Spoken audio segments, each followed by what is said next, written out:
Hello, everybody. Hope everyone is doing well this evening. I'm Hannah Collins, and I'm here with Dr. Mitchell Rauch discussing prostate health tonight. I'm going to introduce him, and then we will get started. Dr. Rauch is board certified in urology. He earned his medical degree from Albany Medical College in Albany, New York. He completed his internship at the University of Miami in Miami, Florida, where he also completed his residency in surgery and urology. He completed a fellowship in urologic oncology at the University of California, Los Angeles and served as a clinical instructor in the UCLA Department of Oncology. Fluent in Spanish, Dr. Rauch brings a personalized approach to urologic care, employing his years of experience and specialized expertise to treat a variety of urological conditions with compassionate care to help improve the health and wellness of his patients. Dr. Rauch, whenever you're ready. Well, good evening, everybody, and thanks for joining Hannah and I this evening. This is certainly a first for me doing this virtually, so hopefully this will be interactive towards the end with some questions, and we'll get started. So I guess the basic premise is, what is the prostate? Everyone knows about the prostate. Where is it located, and really what is its function? So it's located just below the bladder and in front of the rectum. The bladder is where the urine is stored, and the bladder fills with urine, and the urine then has to travel through the urethra, and the beginning part of the urethra tube is where the prostate surrounds the tube. And we'll talk more about the issues that the prostate creates for men in terms of urinary symptoms and the such. But the real function of the prostate is to produce fluid that makes up part of the semen. So there's two small little seminal vesicles, structures in back of the prostate, that produce a fluid that helps the semen and helps impregnate females. And that's the real function of the prostate gland. And as men age, the prostate tends to increase in size, and it can cause many issues for men. Some are cancerous issues, and some are non-cancerous issues. And we'll talk a little bit about both this evening. So let's talk about the prostate cancer first. It is certainly one of the most common types of cancers in men. Many times it grows very slowly and is confined to the prostate gland. Some types can be aggressive and can spread quickly. However, if it's detected early, that certainly will give you the best chance for successful treatment. So if you can look at the images below, in the healthy prostate, you can kind of see what I was talking about with the bladder filling with urine, the seminal vesicles behind the prostate, and the urethra tube being surrounded by the prostate. And then as the middle picture represents, that's an enlarged prostate. So you can imagine this is sort of like a pipe. It's a plumbing 101 instead of a prostate 101. There's a pipe that gets obstructed or blocked by an enlarging prostate gland that constricts the flow of urine leaving the bladder. And that will cause the many symptoms typically related to an enlargement of the prostate. In the picture to the right, where it details what a malignant tumor can look like in the prostate, those are cancerous cells. Now, unfortunately, prostate cancer doesn't really give you many symptoms at all until it spreads outside of the prostate. Many men come to see me with symptoms related to obstruction or blockage from the flow of urine caused by an enlarged prostate. That is rarely caused by cancer of the prostate. Usually that's a benign growth of the prostate that can cause the blockage and the obstruction. So all men are at risk. Like we said before, it's 13 out of every 100 men will get prostate cancer in their lifetime. 1 out of every 100 men, nearly 2 to 3, will die from prostate cancer. Most common risk factor is age, So certainly the older you are, the more likely you are to develop prostate cancer. And there are some statistics that say that men, as they reach age 70 or even 80 for sure, most men will have some small areas of prostate cancer within their gland. Now, not every prostate cancer will cause issues for men, and that's why when we talk later about treatment options, one of the options is to observe the cancer and not require treatment. What are the risk factors? We get that question all the time. What can I do to prevent prostate cancer? Why does prostate cancer develop? Well, being an African American is certainly a risk factor, and a family history. So genetics is extremely important. One other known risk factor to develop prostate cancer is a high-fat diet. Unfortunately, we all have a lot of fat in our diets, and that is definitely a risk factor. Genetics is probably the #1 risk factor, and then dietary issues is definitely #2. There's an interesting study that was done. As you know, Americans have a very high-fat diet, and people who live in China and Japan tend to have very low-fat diets, eating a lot of fresh fish and soy products. The risk of developing prostate cancer in those countries is exponentially less than developing prostate cancer in the United States of America. So certainly family history and a high-fat, unhealthy diet are risk factors for prostate cancer. Well, what are the symptoms related to an enlarged prostate? Definitely difficulty urinary stream. Weak or interrupted flow of urine, very typical symptom. Getting up at night to urinate is probably the #1 complaint men with an enlarged prostate will have. When we lie flat at night, we produce most of our urine. When we're up and about, we produce less of the urine. The reason that happens is when we lie flat, it takes a lot of the strain off of your heart muscle itself. When you lie flat, your heart muscle pumps much more effectively. When it pumps blood more effectively, it sends more blood to the kidneys. Therefore, the kidneys produce more urine, and when you lie flat at night, you produce much more urine. So at night, #1 problem is you're making a lot more urine. When you have an enlarged prostate blocking the flow of urine, emptying the bladder becomes more difficult. So your bladder is full, you get up to go to the restroom, your stream is not very strong because of the obstruction or the blockage from the prostate. You're not emptying your bladder adequately. So you think you're finished, you go right back to bed, and within an hour, your bladder is full again because you never emptied the bladder the first time. And certainly lack of sleep and feeling fatigued during the day because of getting up so many times at night is a very common complaint. Sometimes you'll have associated pain or burning during urination. Sometimes you'll have some blood in the urine or even in the semen. If you develop pain in the back or the hips that doesn't go away, that's something we probably need to know about, and if there's any pain with ejaculation. But certainly the most common urinary symptoms related to an enlargement of the prostate that is typically seen in patients who do not have a cancer diagnosis is getting up at night to urinate with urinary urgency and frequency. Urgency being explained as the urge to go that becomes sudden and uncontrollable, as well as frequent urination, both daytime and nighttime.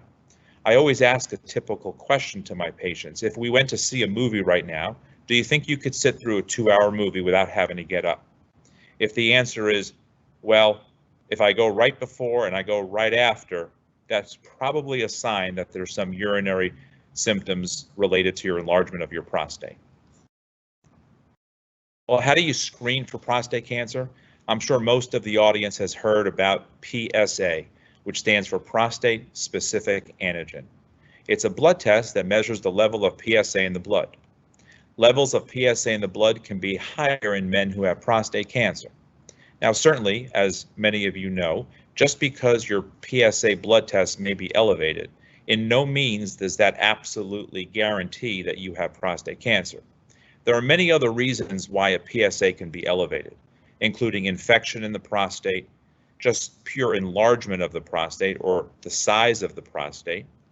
Medications can cause it. Inflammation can cause it. So once again, PSA, prostate-specific antigen, it's a blood test only produced by men because it's specific for the prostate, and not every elevation in PSA indicates a prostate cancer. PSA must be combined with what we call a DRE, or the digital rectal examination. Most men don't enjoy the digital rectal examination for obvious reasons. However, it is very important because if your PSA is normal, and the numbers being less than 4 is usually in the normal category, and the doctor says, well, your PSA is normal, but your primary care doctor or your family doctor doesn't perform a rectal examination, that could be an issue, because about 10 to 15% of men who have normal PSA blood test results can still have prostate cancer based on a rectal examination where the doctor can feel or palpate a nodule or a bump or a lump in the prostate. So you can have a prostate cancer indicated by a lump or a abnormal feeling prostate, despite the fact that you have a normal PSA. So if there's one take-home message for tonight's discussion and talk is you have to have both done annually. Once a year, blood tests for your PSA, as well as a digital rectal examination. Who should get screened? Probably anybody older than 50. I know it says here 55. 50 and above for the general population. African Americans need to start at age 40 years of age. If there is a strong family history of prostate cancer, 40 years of age. There's a lot of controversy about PSA blood tests and when screening should stop. In general, if your PSA blood tests have been extremely low for many years and there hasn't been a change and you reach 70, there's some discussion and some opinions to stop screening at that point. But certainly I think this is a discussion that you have to have with your doctor, and it is now part of every routine blood test for any male over the age of 50. And if you're African American or you have a strong family history of prostate cancer, you must start screening at 40. The normal PSA number in general is 4 or less. Now, just a message about PSA and blood test results. So if a 50-year-old goes to his physician and he gets his first PSA and his PSA comes back at 1, that is obviously an excellent report. It is less than 4, and that's normal. Obviously, rectal examination should be done, and if that's normal, he'll see the physician in a year. This patient will come back in a year for another physical examination, another PSA will be done, and now the PSA is 3. Well, it's still less than 4, it's still considered normal. However, it has gone up 3-fold in 1 year. So a very important message to the participants this evening.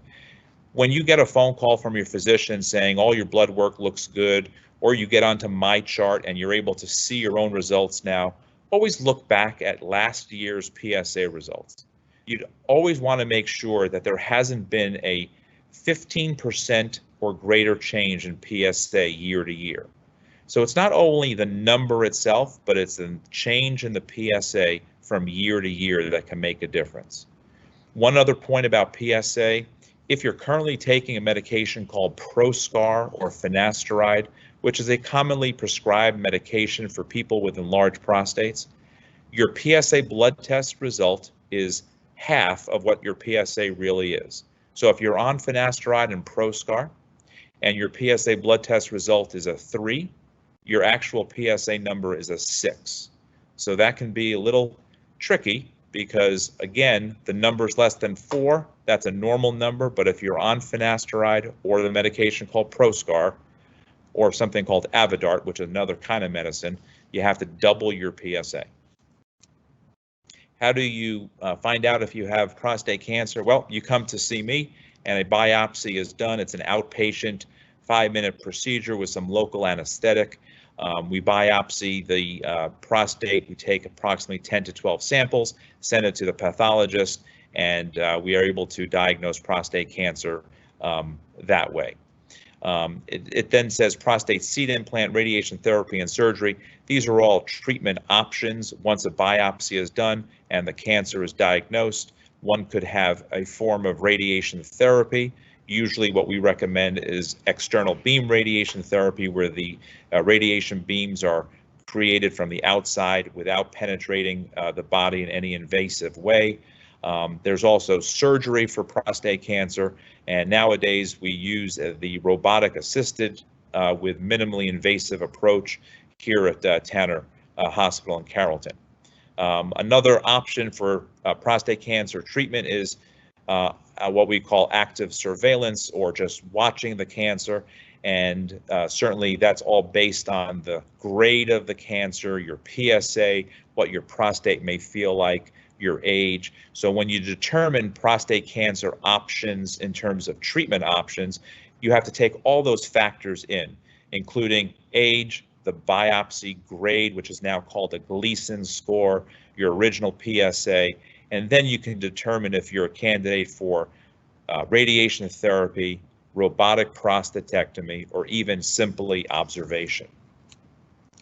So radiation therapy, as you can see on the screen, that's the accelerator and delivering the radiation therapy. In general, external beam radiation therapy, which means exactly what it says, is there are beams that are delivered from the external part of your body. Nothing is invasive. It uses precisely targeted high energy radiation beams in small daily doses for 8 weeks. So it's once a day for 8 weeks. Side effects of radiation therapy are usually minimal. You have urinary symptoms at the time of during the radiation therapy, including some burning and some frequency of urination. You may have some blood in the urine and blood in the stool temporarily. Radiation therapy does not cause anyone's hair to fall out, nor nausea or vomiting. You may get some slight fatigue. The vast majority of patients after radiation therapy finishes, within 3 months, they will return to normal activities, and their side effects should be virtually gone. In terms of radical prostatectomy, it's a surgical procedure that removes the entire prostate and surrounding tissue. It's used, what we use now is the robotic assisted surgery, which allows us to use smaller incisions with much less blood loss, less pain, and a quicker recovery. Most patients after a radical robotic assisted prostatectomy will go home the following morning. The patient will have a urinary catheter in place for approximately 7 to 10 days. The risks of surgery are urinary incontinence or leakage, which is very unlikely with today's modern technology, as well as erectile dysfunction, which can always be treated with medical therapy or other forms of intervention. So tips for staying healthy, these are kind of the obvious tips. Stop smoking, eat a healthy diet. Heart healthy diet is very important. Check your blood pressure and cholesterol regularly, and get screenings for both prostate cancer and colon cancer, and stay active, because if you stay active, you'll eat better and you won't smoke. And all of those are risk factors for many cancers that are out there today. Healthy diet can help men reduce risks such as heart disease, type 2 diabetes, and obesity.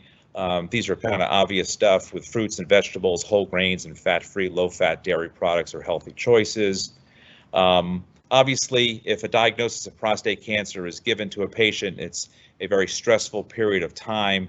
Follow-up care is very important, as well as maintenance treatments. And then we certainly will recommend other ways to combat the prostate cancer in terms of healthy living and diet and physical activity changes. And Tanner Urology Care is here for you. That's the phone number. And I guess you can also follow us. We have a Facebook page, West Georgia Urology. You can find out more about our group and myself personally on that Facebook page. And certainly I'll be glad to see anybody as a patient in the future, or anybody in our group will do that as well.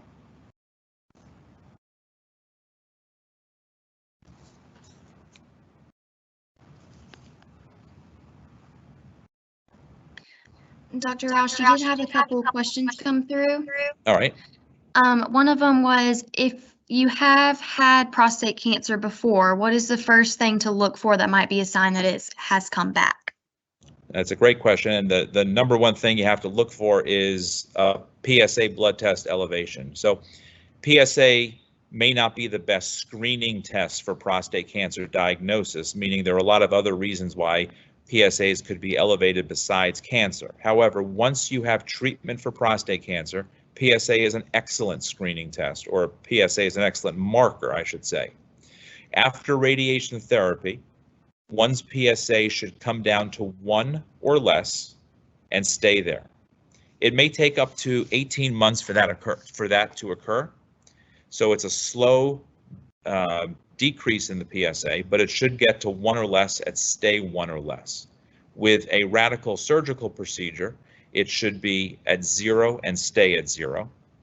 Most of the time, if cancer has returned, most men will not have any other symptoms because we'll be checking that PSA, and as long as the PSA remains low, other symptoms should be very, very rare. Okay, and another one was, what do you recommend more, a prostatectomy or a radiation therapy? Do we have another 3 hours to discuss that? So obviously that's a very good question. Generalization. If you are young and healthy, and I may get in trouble for this, but young is probably 60 to 65 or younger. Well, let's say it this way. If you're 60 or younger, you should definitely have a radical prostatectomy, which is surgery. If you're 70 or older, you probably should definitely have radiation therapy. And then there's the gray zone. Between 60 and 70, you probably can't make the wrong decision. Having surgery or radiation are probably excellent decisions or choices. The reason why when you're young, you should choose to have surgery is because when you have surgery, obviously your prostate gland is removed. And if the prostate cancer is confined to the prostate and the prostate is removed, in such, you're cured of your cancer. If you're young and you have radiation therapy, your prostate is there still. It's still present.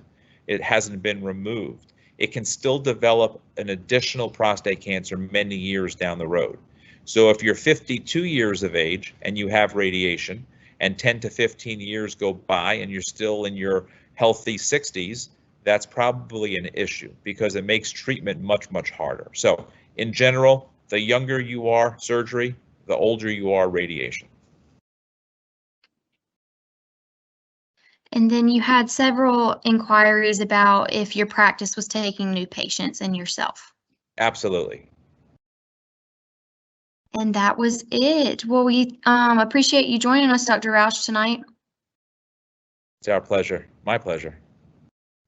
And thank you all attendees for joining us online. Please continue to check out our classes on tanner.org, classes and events for other upcoming events. I hope you all have a great night.